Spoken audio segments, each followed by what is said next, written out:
Hello, everyone, and welcome to the Be the Church podcast, where we are engaging in conversations that will encourage you to live out your faith in everyday context so that you can be the church.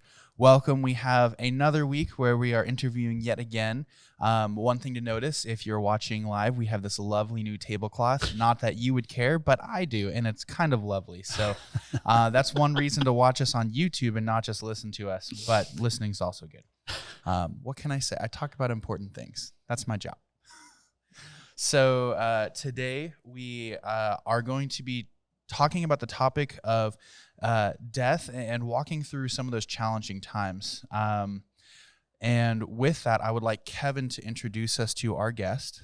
Yeah, so this is my buddy Arty Hart.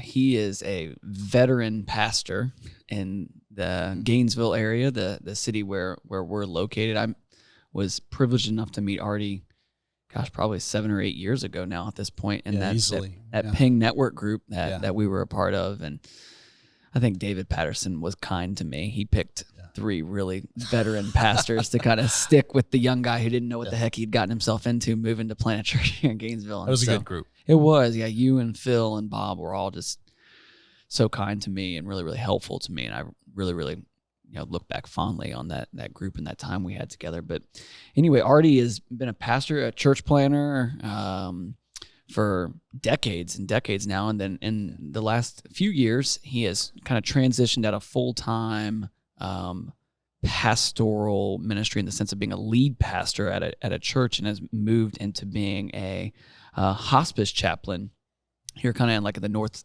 central Florida region, I'm sure, because you're not just Gainesville, are you?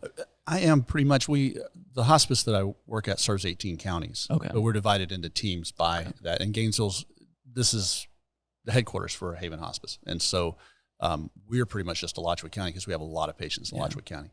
But some of my colleagues cover 3 and 4 counties, more rural, kind of thing. So if you could, Arty, just share with us a little bit, just your background, your story of, church planning and pastoral ministry for decades, and then what kind of led you and drew you into the current calling that you're in now in this season of life. Okay. Yeah, you bet. Well, we were talking a little bit ago about the fact that I'm a little bit of a rarity in Gainesville. I was born and raised here. And so you don't see a lot of people, you don't meet a lot of people who are born and raised in Gainesville. It's so odd, in fact, that when I was a student at the University of Florida and people would ask where I'm from, I would say Gainesville, and they'd say, yeah, I know, but I mean before that. And sometimes it would take about 4 times telling them, no, we have a hospital, we have, the whole thing. So I grew up here, graduated from UF, went to seminary in Fort Worth, Texas, and Gainesville, Florida is the last place on the planet I thought I would ever be. My wife and I just knew we were going into foreign missions. That was our heart. That's what we thought we were going to do. And I won't go into all the details about how we wound up back in Gainesville, but wound up here and planting a church. It was, we didn't even really know we were planting a church when we started. We were meeting in our living room and just praying and saying, God, what's church supposed to look like? And it wound up becoming the Vineyard Church of Gainesville. And that was like in 1988. So that's way back. And before that, youth pastor and associate pastor in a church and that kind of thing. So yeah, doing it a long time. Served the Vineyard for almost 30 years, and it's still going on, but handed it off a few years ago. And am now still involved in that church, still very much home, but doing this for 7 years now. Yeah. So if you had asked me 10 years ago if I would ever be a chaplain of any kind, much less a hospice chaplain, I would have said, no, you got your wires crossed, you're crazy, there's no way. So it was not on my radar at all. And I'd be happy to share, if you want, how we kind of got there. Yeah, absolutely. Interestingly enough, and I don't know listeners and viewers if they appreciate exactly where we are sitting at this moment, but the church that I pastored ultimately bought this property, and we were meeting here. And for 15 years or so, I pastored the Vineyard Church here in this facility over in the big auditorium. And one of the greatest blessings of my life is that my father, who yesterday would have been his 100th birthday. Oh, wow. when he was in his 50s, he was told that he had a year to live. But and his doctor said, but if you quit drinking and smoking, you might have 5. I doubt it, but at least you can decide what you want that to look like. And he did. He wound up really getting his life straightened out. In the last 3 years of his life, he was a part of our church. Wow. So that was just one of my greatest blessings. But when he died, I did his funeral. And at the moment of wearing all these hats, we talked before going on the air, so to speak, about the fact that for many, many years I did 10 times as many weddings as funerals, and now that's flipped. But at the time, wearing the son hat, the dad hat, the spouse hat, the pastor hat, and pastoring my father just was mind-blowing. And the auditorium was full for the funeral, and in the middle of it, I had a little bit of a kind of mystical experience, and that was that sort of still small voice just said, this deserves a bigger piece of your heart than you're giving it. And I didn't know what that meant. I just thought it meant you need to be more present, more compassionate, pay more attention when people are going through this. Yeah. And that's where I let it lie for some time, but it wouldn't leave me alone. So I would talk to my wife about it. My wife is a hospice nurse. She's been with the same hospice that I work for now for 30 years. Oh, wow, okay. And so she would say, well, why don't you just come volunteer and, see if there's something that you could do that would just help out. And we have volunteers of all sorts, so come volunteer in a care center. And I gave her a typical pastor response. I said, no, that's, I'm too busy. I can't do that. That worked for a while. I kicked that can down the road and for a couple of years or so, but it just would not leave me alone. And so I finally said, all right, I'll do that. So I began to volunteer in a care center and just hang out and be present with people. And I'll talk about that some in a bit, I suppose. But as I was doing that, I had this, I would almost say foreboding sense, but this strong sense that this is more than you think it is. I really thought it was all just about listen better and pay more attention and be more compassionate. But it just kept growing. Simultaneous, I never saw myself as the pastor of the vineyard standing up front every week at 65 years of age or something. I really thought I was supposed to hand it off early. So there were 2 tracks running simultaneous, and we began looking for how to hand that off, and we did that, and that's a whole nother story. But we were out walking one night and we were praying and just saying, God, is there something going on here that we need to know about? And if there is, you're going to have to make it really, really clear. And so the next day I was sitting in my office a few yards from here and felt impressed to open up my laptop and look at the website of this hospice. And I did, and they were advertising for a part-time chaplain in Gainesville. So I called my wife and said, they're advertising for a part-time chaplain. And she said, we don't have part-time chaplains. And I said, yeah, you do now. It's on your website. So she made a couple of calls, called me back and said, they said, if you're serious about this, they want you to apply for the job today. It needs to be today because they were going to offer it to someone else. So that night, for the first time in over 30 years, I sat at a computer and filled out a job application. I filled out very few of those in my life, really, because that's just not the way it usually worked for me. And so I did, and I sat there just before midnight with my finger hovering over the submit button going, oh, God, oh, God, oh, God, oh, God, and clicked it. And there was a whole lot more details than that, but before I knew it, I was sitting in front of a couple of people there wanting to interview me, and they were offering me a position. I say to this day, I've never prayed so hard and laid out so many fleeces in my life as I did about that. I said, Lord, if this is not you, it's going to be a train wreck for not only us, but for this church. Yeah. But there were a lot of circumstances that just really led us to know this is it. So I began working part-time and still pastoring the church. And then after about 6 months, they asked us if it would come full-time. So I did that. We pastored with a team for a while, and then eventually wound up calling a full-time pastor here as well. So, yeah, that's kind of the short story, believe it or not. Cool. Yeah. How I wound up becoming a hospice chaplain. That's cool. That's awesome. So, Arty, what does a hospice chaplain do? I'm sure there's a lot of people out there who are listeners and they know what hospice is to some extent, but kind of give us some insight. Well, first, hospice is a subset of palliative care. Mm-hmm. Palliative care is when there's really nothing we can do to fix what your problem is. I say in a very, very oversimplified way, there are 2 sides to healthcare. One is curative and the other is palliative. And palliative doesn't have to be hospice care. It can just be, we can't do anything about that, but we can make you more comfortable. But hospice care is when it is end of life, and we can't do anything about that, but we can make you more comfortable. And so that's what hospice care is about. It originated in England like in the 60s, just a desire to have people not all die in a hospital and to allow people the opportunity to die at home. I've learned an awful lot about this in the last 7 years that I didn't really know, even though I was married to hospice for a lot longer than that. But that's what hospice is for, is to help people be comfortable, not suffer unduly when they're at end of life. So how does a chaplain fit into that? I had so much to learn about being a chaplain when I came into this. And one of the old guys that had been around, like, I'm not a career chaplain. I don't really care about having 20 hours of CPE, which is clinical pastoral education, or a lot of accreditations. I'm just trying to fulfill the calling, I think, that God put on my life here. But I've met a lot of people that this was their thing. They wanted to do it. And one of the guys named David he actually felt a call to be a chaplain when he was laid up in a hospital for months after a terrible automobile accident. He wound up becoming a chaplain. And one of the things he said to me that sort of helped me differentiate our discipline from the others. How do I fit in with nurses and social workers and all these folks? And he said, all the other disciplines bring what they do. We bring who we are. And that really spoke to me, because the thing that people really need spiritually is for someone to meet them where they are and to just be with them. I often think of the story of Job, where he has his friends and they come and they try to tell him, one of them's trying to tell him why what's wrong with him is wrong with him, and the other one's trying to tell him all the things he should do that will fix it. And God ultimately at the end of the story says they were wrong. Right? And there's only one guy that kind of gets a little bit of a clue, and the best thing he does is just sit. And that's really a part of what chaplains do. No, that's obviously there's a whole lot more, but the presence is the important thing. And so, like, we have to write care plans just like every other discipline. We, nurses write, I want to get their pain from a 10 to a 7 over this many hours using this drug. It's kind of hard to do that for a chaplain. Right. But what we will do is say comforting pastoral presence is one of the things we do to help them have a greater sense of spiritual and emotional peace. And that's a care plan.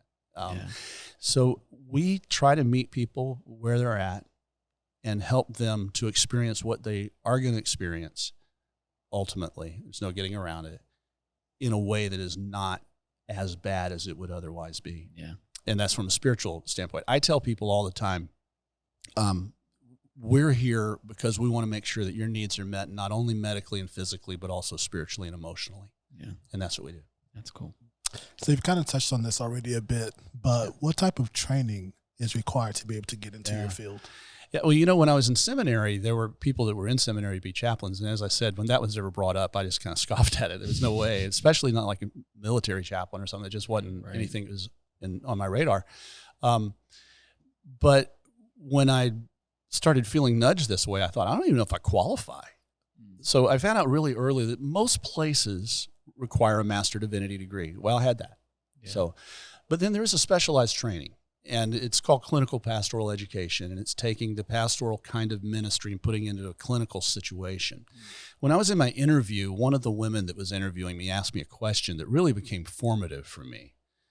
She knew who I was, and she knew what I did. And she said, I have a question for you, and that is, are you going to be able to go from leading to coming alongside?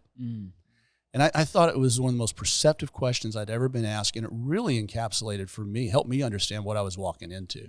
Because as a pastor, you're always leading. It's somewhere, somehow, somebody. We're always leading in some way.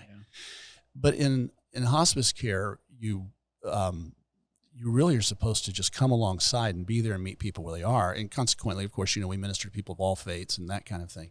So you wind up reading a lot of Henry Nouwen.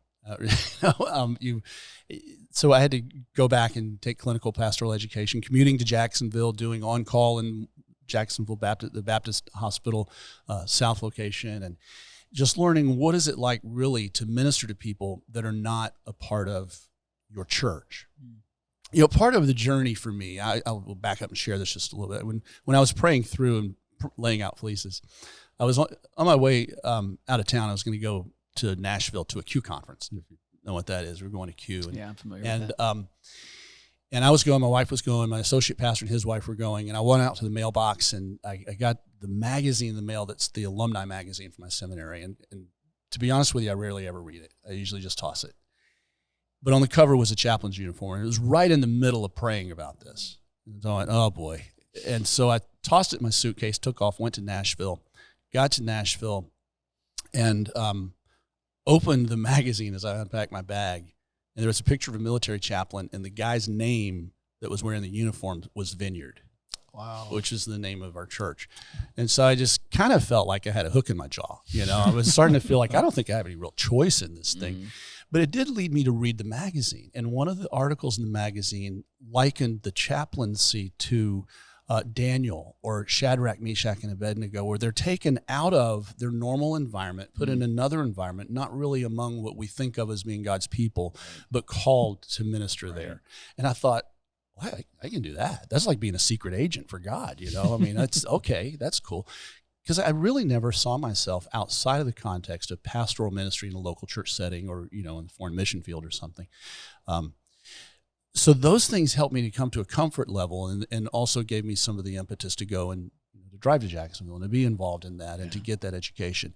But as I said, there are many different levels you can do that. The hospice I worked for required a Master of Divinity and 1 unit of CPE. So the bar was kind of low. It wasn't really high. But if you want to be a board certified chaplain and teach or anything like that, I mean, there's a lot more that you can do.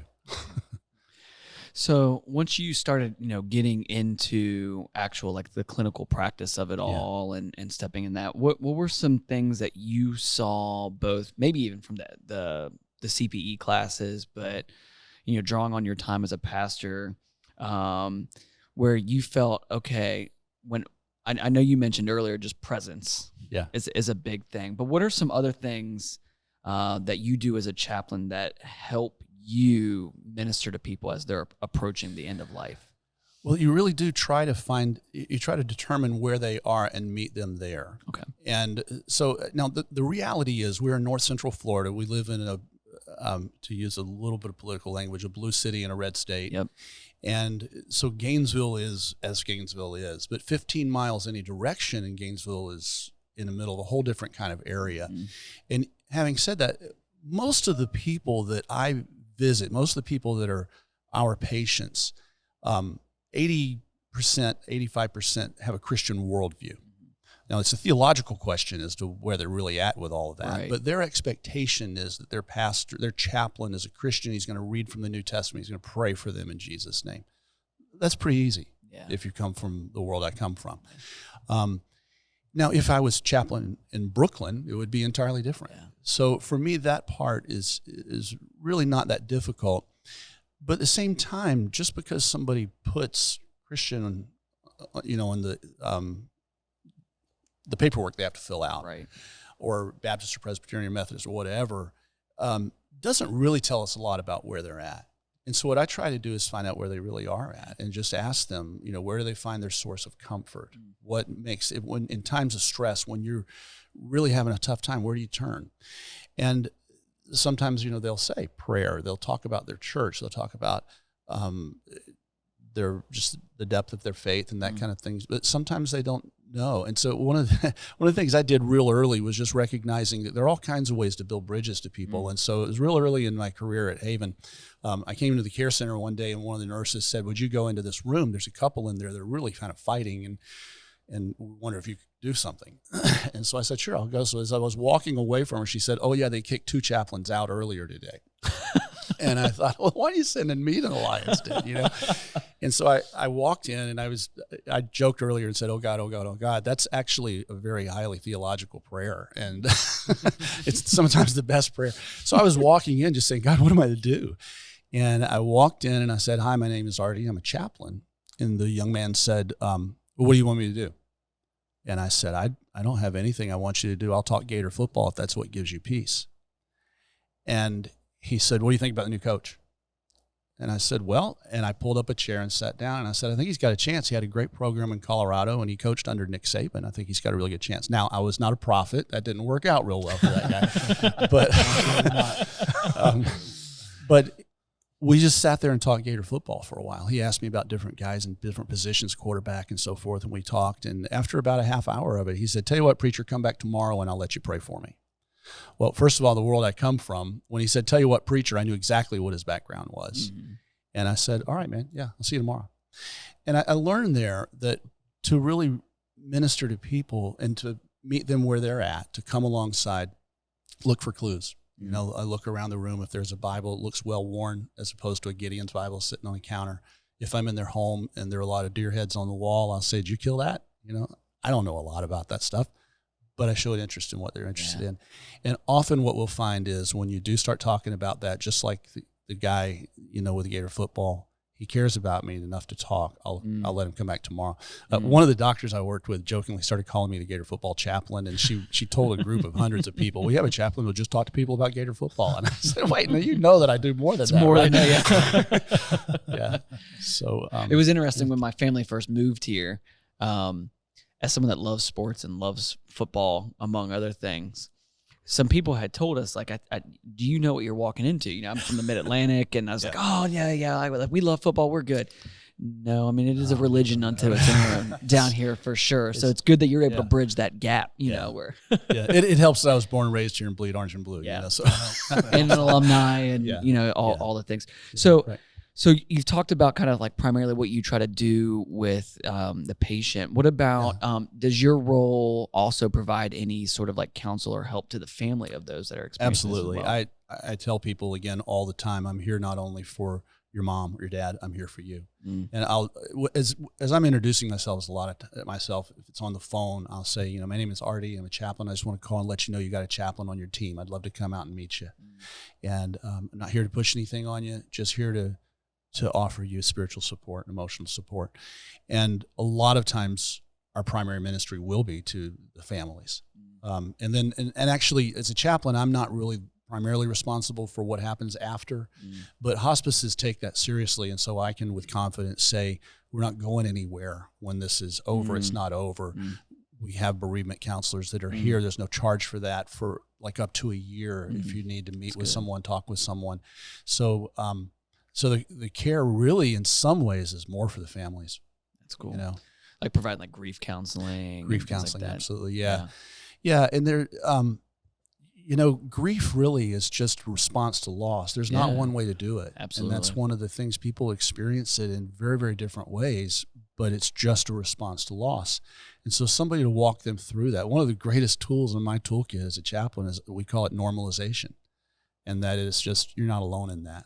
Because so much of the time, the things that people go through when they're dying or when they're losing someone that they love, their emotions are all over the place and they feel guilty for feeling the feelings they're feeling. Yeah. And to help them understand you're just being very human right now. Yeah. Is a huge part of what we offer people. And that alone helps a lot of folks come to a deeper sense of peace and comfort. That's good. So when you're helping like counsel families that have experienced this and walked through things, do you do any of the maybe funeral side of things as well? Do they often, because of the relationship you end up forming with them? Yeah, and in fact, I could probably do a funeral every week if I allowed myself to. We just simply cannot do that, and it's just. That was a real adjustment to my world because, as I said, I did tons of weddings and not a lot of funerals.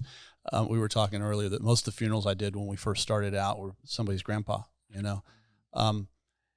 But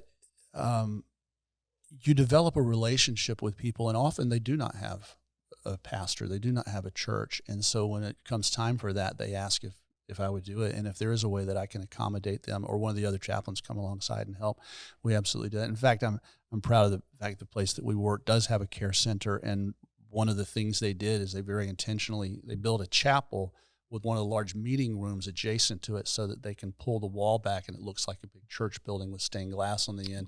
And anybody that wants to do their funeral there can do it at no charge because not everybody has access to a building to do that in.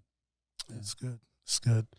So kind of along those lines, as we're talking about dealing with families, have you ever had any unusual family requests? I actually was thinking about that one beforehand, and I can't. There's a lot of unusual stuff that happens with families. Now, in the hospice world, it's not unusual at all, but when you're first introduced to it, it's unusual because just the acuity. Yeah. And I know if I thought about it for a long time, I could probably tell some funny stories of family requests. A lot of the requests do line up along faith lines. Okay. So I would hesitate to use the word unusual because for them it's very normal. Right. Some faiths, burial very quickly is very, very important. Okay. And so us helping to make that happen and have that person in a place where they can have a funeral within 24 hours is very for Jewish people, that's a big deal. Yeah. There's some faiths that you cannot touch the body for 24 hours. And so we have those kinds of things that seem a little unusual, but for them it's not unusual, and we have to be attuned to it enough. And this just comes from listening, so that we can honor their wishes. Now, the other side of that, though, and this too could be seen as unusual, but the acuity that happens in families when someone is dying is sometimes just off the chain. Right. And so you have one dynamic that occurs a lot is the people that are the furthest away, they have a sense of, I haven't done enough, and so they come in from all over the country and try to take away from people that have been doing the care on a daily basis. And that's a tough place to navigate, to help them be a part and feel like they're being loved and ministered to as well, but at the same time recognize this person that's been giving them baths all the time, that kind of thing. So it can get really intense in a wonderful way, or it can get really intense in a So you're not just providing grief counseling sometimes, but you're all, being there for someone, but sometimes even doing, conflict resolution counseling between. Yeah, interesting. Sometimes. Yeah. One of you mentioned unusual. I will tell one story that I think this was just a cool one for me. I was in the care center one day, and I see people in homes, see people in facilities, care centers. So I'm sort of all over the place. But I was in the care center, and I was going to see a patient. And as I was walking toward their room, I heard music coming out of the room, and I realized this is live. This is a person that's sitting and playing a guitar. So I walked in, and it was one of our larger rooms, and the room was full of people. There were chairs in a circle all around this bed, and there was a young man sitting at the bedside. He had his iPhone laying on his grandpa, and he had a guitar, and he was singing to his grandfather. Wow. And as I stepped into the room, I looked across the room, and there was one empty seat, and there was a gentleman sitting there, and he patted the seat and told me to come sit down. So I just walked in and went down and sat down as inconspicuously as I could and listened and watched and just observed this whole thing. And when he finished, the gentleman next to me turned and said, "What can we do for you?" And I said, well, I came in here to minister to you, but you guys have just ministered to me. And then the group started breaking up, and people started getting up and walking out. And I realized at that moment that most of the people in the room were family members of other patients from up and down that hallway. And this family had invited them all in to share their grief experience together as this young man was playing music. It was one of the most beautiful things I've ever seen. And it just happened. It was just spontaneous. You couldn't script that or make it happen. That's interesting. That's really powerful. Well, that actually, I think, is a good transition kind of for my next question, because one of the reasons why we wanted to have you on, Arty, is not just because you're a chaplain and you deal with this a lot, but because of your background in pastoral ministry for decades. The goal of our podcast is kind of to encourage those in the church to be the church, to be the hands and feet of what Jesus asked us to do. And so what has your experience both in pastoral ministry and now as a hospice chaplain led you to maybe be able to say to those that are listening how the church or community of faith can do a better job of helping those who are approaching loss and then also grieving loss? What are some big things that the community of faith can do to be a support system and a help in that time? Yeah, I think one of the best things, through the years, I've said many times, the church at its best is countercultural in every culture it finds itself in. If we're ever too comfortable in a culture, we need to ask ourselves why. And one of the things in our culture is we are a death-denying culture. We don't like to talk about it. The way we do funerals is denial. Throughout history, families were very involved in body preparation and all that kind of stuff. Different cultures are different, of course, but I often tell people that the only thing certain after you're born is that you're going to die. You've heard, about the sermon of the dash, and everything in between is what you choose. But the reality is everybody's going to go this way, but we avoid it like crazy. And I think the church needs to be countercultural there. We need to be proactive and not afraid to talk about it.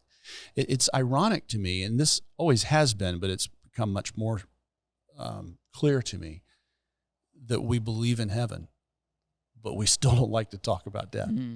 And we pretend like it's not coming until it does, and then try to get the funeral thing over as quick as we can and move on. And so I think just to not deny it, I'd love to share with you in a moment just some misconceptions about hospice, but one of the greatest misconceptions is just the misconception that we're not going to die. And that one's kind of, it's tongue in cheek because we all know it, but we don't act like it. So if we can recognize that this is a part of life, and as a church, it's a part that we can really be involved in and help people. And just like the young man that said, "Come back tomorrow, I'll let you pray for me," when we're there with people in that time, they often will invite us to be there for a long time after. Yeah.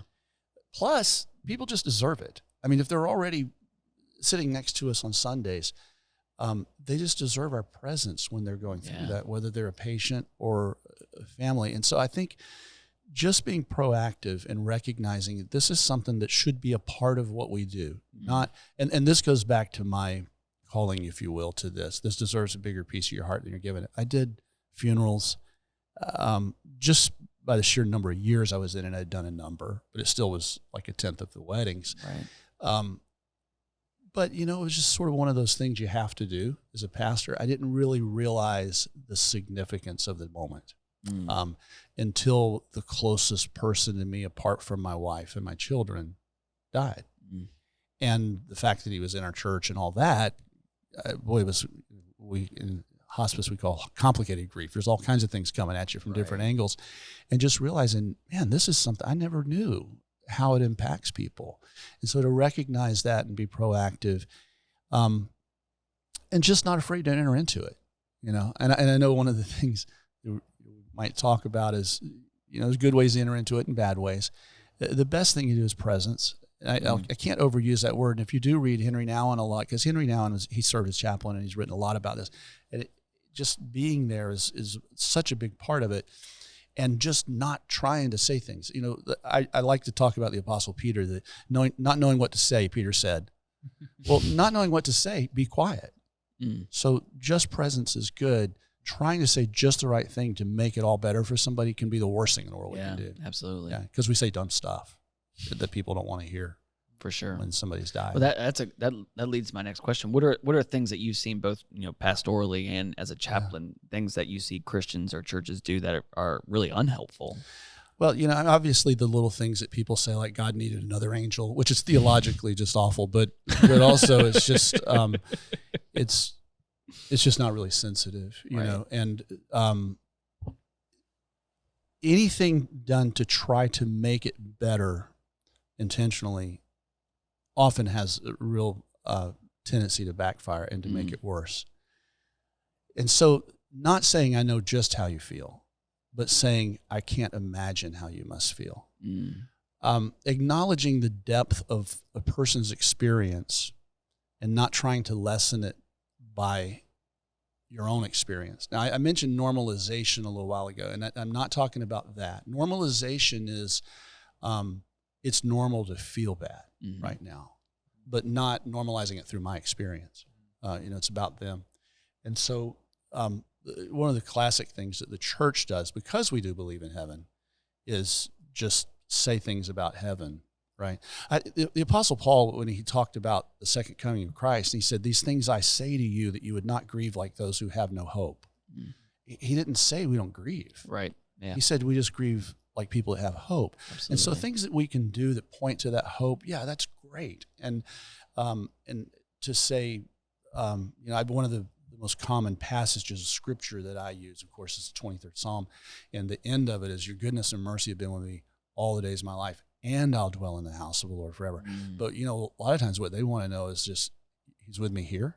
Yeah. He's with me, because that's what that really says. His goodness and mercy with me all the days of my life. That means this day. Yeah. That means the bad day. That means the day I got my diagnosis. It means a lot of things. And that's what that whole psalm is about. For 3 verses, he talks about God, and then he hits, though I walk through the valley of the shadow of death. For 3 verses, he talks to God, because he's there for both, the then and the now. That's good. That's good. It's really powerful. So kind of thinking about your experiences, Arty, and thinking about the interdenominational work that you do, the interfaith work that you do, how do you navigate that, dealing with people who are coming from all different types of faith backgrounds? That's the real rub.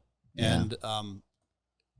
And I think the thing for me is just to be honest with who I am and let people know that I'm comfortable with being who I am and meeting you where you are. I don't feel like I have to change you because of who I'm. To hide who I am, I don't think is disingenuous. And so I think that because people will ask me, I got asked about my faith a lot of different ways. I mean, sometimes I'm getting vetted, right? Oh, yeah, and I know course. that. Yeah, I can usually absolutely.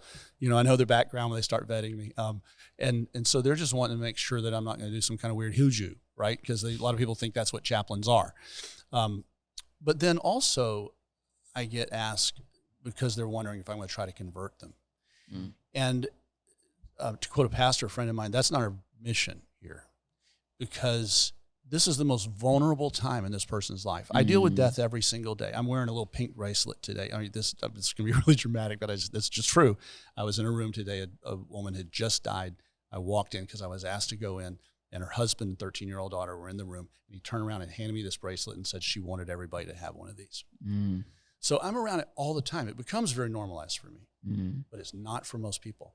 And so to recognize the depth of what they're feeling and not exploit that is real important. Yeah. And so, but as an evangelical, I'll still use that word if I get to define it, but I've been saying it for a long time ago. You let me define them and I'll wear just about any of them, but what happens to them, no. But that's my background. I mean, I'll compare my evangelical chops with anybody. Yeah. So, but actually some of the grief I got first when the chaplain came from the church, because people said, how can you do that? You got to be trying to lead people to Jesus all the time. So you got to be bedside trying to get them to pray the prayer. That's not what we're doing there. Yeah. Not any more than that's what a nurse does. The nurse administering meds may be praying for that patient, and a lot of our nurses do, quietly or so forth. But their goal is to get their pain level down. My goal is to meet them right where they're at and help them be spiritually and emotionally comfortable. I'm not offering them assurances about where they're at for eternity or anything like that. I don't know.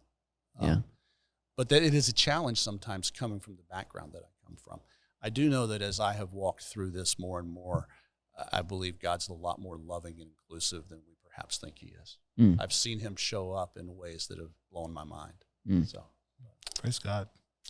So have you ever had to deal with a situation or a tragedy that just really was difficult for you personally? Yeah. I mean, sometimes it's just the story is. It's not necessarily my involvement in it. Sometimes it's my involvement. I remember I like to talk about a lady that I met when I first came in, that she was in her 30s, and I was asked to go to her home. And when I walked into the home, it was a townhouse. So her mother opened the door. Her mother had moved into town to live. She was married, so her husband was there, but also her mother. Her mother opened the door and let me in. And she was upstairs in the loft bedroom. And so I didn't see her when I first walked in, but I saw photos of her. And one of the photos was her looking menacingly into the camera with boxing gloves on and a shaved head. And I realized, well, she's like an extreme athlete or something. And the more I looked around, the more I saw that. And then I went up the stairs and saw her. And one of the things about hospice is that we're not the hospital, so I'm not there when people get their diagnosis. Usually they're well down the road. So she already was very, very thin, looked really bad. And just sat down, next to her and introduced myself and began to talk to her. And she began to ask me questions about what is it like to die, and I didn't know she wanted to talk about eternity or what did she want to talk about. And she said, no, I got that part wired. I'm a believer. I'm a Christian. I think I understand that, but what's it like to die? I said, you mean like to pass through the veil? And she said, yeah, that. And I said, well, unfortunately, we don't have a whole lot of stories of people going there and coming back that talked about that part, so we don't really know. But just building some relationship with her. And I looked at her and I said, well, every discipline kind of has their default setting, and chaplains typically come about once a month. How's that? And she looked right in my eyes and said, I don't know how many months I have left, Arty. And I said, once a week? And she said, yeah. So we grew very close. And as we got closer, I realized this whole thing about the veil and all, that's not really where she's at. Where she's at was she was an extreme athlete who went through her cancer leaving her. She had a huge blog following. And so she was like this great success story. We kick cancer's butt, which our culture loves to talk about. Oh, yeah. Right. And then it had come back. And now she felt like she had failed all of her friends, all her followers. And I get to walk through this time with her. And she wouldn't blog anymore because what is she going to say? She's failed them all. And I was doing the oh God prayer. And I just felt that I should just share with her that we'd done her a disservice by talking about kicking cancer's butt and fighting hard, because there's some kinds of cancer that we can cure. And there's some kind, if you have it, you're probably going to die from that. Mm-hmm. And that was the one she had. Yeah. And I said, it doesn't mean you fought any less than a guy that has prostate cancer. It's just, this is what this cancer does. It goes away, it comes back, and you fought hard then, you're fighting hard now, but this is it. And she said, so what do I do? And I said, well, what if beating cancer is not whether you live a long time or whether you're cured? What if it's how you decide to live today? Mm. Purely making this up as I go along and just praying for help. Yeah. And she said, well, what do you mean? And I said, well, you told me when I first met you that you're not going to have a Christmas tree this year, because why? And I said, what if you just got a tree, even if it wound up being for a day? And she said, I'll think about it. The next time I came back, knocked on the door, mother opened the door, and when she opened the door, I smelled the tree. And I went up to see her, and I get teary kind of when I think about this young lady, because she taught me what it means to be a hospice chaplain. Because what it means is making every day you have the best day it possibly can be, because we don't know how many days we have. So I went upstairs, sat down next to her, and I said, you kicked cancer's butt today. And she smiled and said, I went for a ride out in the country with my mom, and I hung my head out the window and mooed at the cows in the field. And I said, there you go, girl. You did it. That's awesome. And I did her funeral. There was a couple of hundred people, all good looking. Her husband was a 5th degree black belt. He was an instructor. Just full of people like that that are totally freaked out about death because they don't talk about it. These are not the people that are supposed to die young. Yeah, she was absolutely a vegetarian, and everybody in the room was. Probably best looking funeral I ever did. Yeah. With all those young people in it. But that was a tough one, but I thank God for it. I mean, she taught me so much. And there are a bunch of them, but I'll never forget hers. Yeah. That's good. Thank you for sharing that. Yeah. Kind of maybe one last question I have for you then, Arty. I would imagine, this let me say this. All work is hard, right? I think I think one of the things, at least, that the Lord gives me the privilege to do, because we have a large number of young people who are kind of transitioning out of academia or whatever they've been doing into life after that. One of the things I get to tell them is, even if you love what you're doing, there are still going to be days where work is hard, because it just is. Yep. See Genesis 3. But in that, I would imagine for you in particular, your work can be really emotionally and physically exhausting at times. How do you make sure that you are in a place where you are ready or prepared to be able to support people who are in such need without, at times feeling like you're going to maybe crumble emotionally under the weight of the burdens that you're helping people carry or seeing them carry? There's kind of I don't know if I would call it wisdom, because I don't think it's necessarily true, but there's this idea that there's a shelf life for people that work in hospice. Now, the fact is, I know people who've done it. My wife's been a hospice nurse for 30 years, but now she's not bedside anymore. She's in administration now, but I do know nurses and social workers have been doing it for a long time, a lot longer than 5 years. And I think that the difference is that, there's no superpower. I have people tell me sometimes, oh man, yeah, you just have something special. I'm like, no, there's not a gene. There's not a superpower. I do believe that there are things that will happen in our lives that we don't know we have the grace for until it happens. Yeah. The idea of being a hospice chaplain scared me to death when I really started feeling like this is what God wants me to do. I thought, how am I going to do this? I mean, I'll come undone. Self-care becomes very important. And, there are all kinds of illustrations, when you're on an airplane and they tell you, in the unlikely event that we should lose cabin pressure, please place the mask over yourself first and then your child, because you will be out in seconds if you don't do it that way. Right. And when I was a kid, I worked in a gas station, and one of my jobs was when a big gas truck came in with 60,000 gallons of gas, I had to climb up on top, open the hatch, look down in, and see how high up the gas went, make sure we were getting everything we were paying for. And I remember being up there and looking down at just that much gasoline, thinking, please nobody do anything with any flames around. Yeah. But also realizing, and I don't know why it just hit me, but that it's entirely possible for this truck to run out of gas on the side of the road because they didn't put gas in their tank. with 60,000 gallons there. Wow. And so if you're caring for people at an intense level, whether it's a hospice chaplain or a pastor or in your family or wherever, and you're not taking care of yourself, you're not going to be able to do anybody any good for very long. And so one of the things that as a chaplain that I do, we have meetings that we call IDG, Interdisciplinary Group, where every discipline's represented and we talk about all the patients by name so that we make sure we're cooperating and we're giving them the best care that we can. But at the beginning of every one of those meetings, Kevin was talking to me earlier about, do you miss preaching? I do get to every week do a reflection. Oh, cool. And it's not really devotion because it does need to be reaching people of, different faiths, even as my colleagues, but I get to share something with them that helps them in what they do. And I encourage them probably more than anything else to practice self-care. That's cool. And so I talk to them about, prayer, but, take a walk, take some time to just really look at a tree, drink a cup of coffee, but swill it around your mouth a little bit like a glass of wine and really enjoy it. Just anything we can do that fills our cup.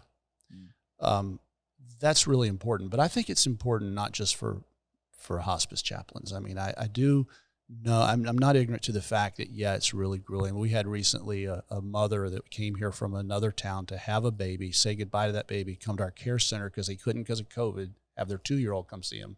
So they came to our care center so they could say goodbye to their 2-year-old, and they died in our care center. I mean, if that doesn't tear your heart out, and I sat with her father and her husband in the room, and so those things, they get to you. But number one, for me, again, it started with this deserves more of your heart you're giving it, so it's worth it. And if it's worth it, it's worth me taking care of myself so I can keep showing up and doing it. And it's worth me encouraging my nurse colleagues and my social work colleagues and the ones that are preparing the meals. I get to talk to them and others. And I don't think it's really that different than pastoring a church in that we need to encourage people to take care of themselves, So that's one of the things I do. That's really good. That's helpful. You guys have anything else for Arty? This is super helpful, I think, but. Yeah, absolutely. Maybe one last question is, Is there anything that maybe we didn't cover or something that like really stands out in your mind that you want to share with the listeners? Well, I'll share one thing that I share with families a lot at the early part, because there's a misconception about hospice. I mentioned earlier, there's a misconception about death, and that is, I'm not going to die. But nobody really believes that, but we just sort of live that way. Right. But when it comes to hospice work, there's a misconception. And one of the misconceptions is if I sign up with hospice, I'm going to die faster, right? They're going to change. They're going to quit doing all this stuff to help me. And I won't go into it today, but that's just factually not true. If you have two people side by side that are both what we call hospice appropriate, they have the exact same conditions, and they are, by the definitions that our healthcare system has, they're appropriate for hospice care. The one that ceases aggressive treatment and goes to palliative treatment will live longer, usually. I have a personal story. My brother, this is one of my stories that led me, I didn't go to this one, I won't go into the details on it, but my brother was in the hospital dying. He was hours or days away from death, and we got him to hospice care long before it was on my radar, and he lived 10 months after he got his symptoms under control and started getting palliative care, and he got to know his daughter and his grandchildren and said it was the very best year of his life. Wow. So that's the kind of thing that can happen. So there's a misconception that if I sign up for hospice, I'm giving up. No, you're just changing the kind of treatment you've been getting. And so it's a misconception. Second misconception is if I go to a care center, I'm dying this week, because everybody knows somebody that's gone to a care center and died this week. Care centers only emerged in hospice care when they realized we can't do this all at home. We need something that sort of is somewhere in between hospital and home. And so hospices are able to do it, provide care centers, and they're all over the world. And we have a bunch of them, but one in Gainesville. But people come to the hospice care center to get their symptoms under control, and a lot of times they'll wind up like my brother. We jokingly refer to it as the Hospice Cure. A lot of people get better when they start getting hospice care, and they think, I'm cured. And we're not cured, but you're doing a lot better right now. And they can come in. It's called general inpatient care. It just means I need to get what I can't get wherever I am, whether it's a facility or home or wherever. And so it gives them the ability to get things kind of under control, and they go home. Another one's respite. The gas truck, the oxygen mask, families are there by the bedside and they're worn out. And so they can come bring their loved one to the care center, let them stay for 5 days, and they can go to Disney World, or just sleep or whatever. It's their respite. And so, and then they take their loved one home. Wow. So I try to help people understand, don't be afraid of the care center. One of my favorite patients, loved her to death. She was scared to death to go to the care center because she knew that she'd never come out. And the first time she had to go, she actually had to go because there was a hurricane and her oxygen got cut off at home. Oh, wow. So she went there and then went home and realized, hey, this is a pretty good gig. And so she started coming back with some regularity when she needed to get her symptoms under control. So that misconception needs to be dealt with so that people aren't afraid of that. And then I jokingly say, and when I walk in the room, it's today, because they think I'm going to go in and do this and they're going to die. And so just taking away some of the mystery and just some of the avoidance. If there's anything that I can say to people, it's we, above all people, as followers of Jesus, should be present with people when they're making that transition into the next life. And I believe in that transition with all my heart. We'll never have seen some crazy things happen that attest to that. And it deserves our being involved in it and not being so afraid of it. And again, our culture is uniquely afraid of it. Yeah. In time and on the globe right now. Yeah. So. Yeah, absolutely. Wonderful. Yeah, I mean, I'll definitely say, as the young one at the table, being 26, this is definitely very insightful. Just like in the last few years, for me personally, seeing more death than I have in like the last 2 decades before that, it's definitely helpful to recognize, first of all, how ignorant I am of this topic, and like realistically, culturally speaking, how much I don't like this topic, but to recognize how important it is to be able to understand, process, and be healthy in dealing with this and walking through this with others. So definitely, thank you so much for your insight into this. Thank you for having me. It's been a lot of fun. Absolutely. So with that, thank you everyone for listening. We're glad you tuned in, and please share this with others if you think this has been helpful. Be sure to like, subscribe, comment. This is a question that we got from an email, and we're able to really figure out a way to talk about death and just like that process in coming to the end of life. So with that, guys, feel free to reach out. If you have questions, comments about anything, please let us know. Email us at podcast@aletheagainesville.com, and we'll be happy to do our best to process through those questions and those topics with you guys. So without further ado, we'll see you again in the future, and go and be the church. Or if it's really, really good and we're talking for 90 minutes, we'll just cut it up into 2 parts. Okay, we'll stop and I'll call my wife and tell her that I'm not bringing dinner home. I told her I was going to bring dinner home.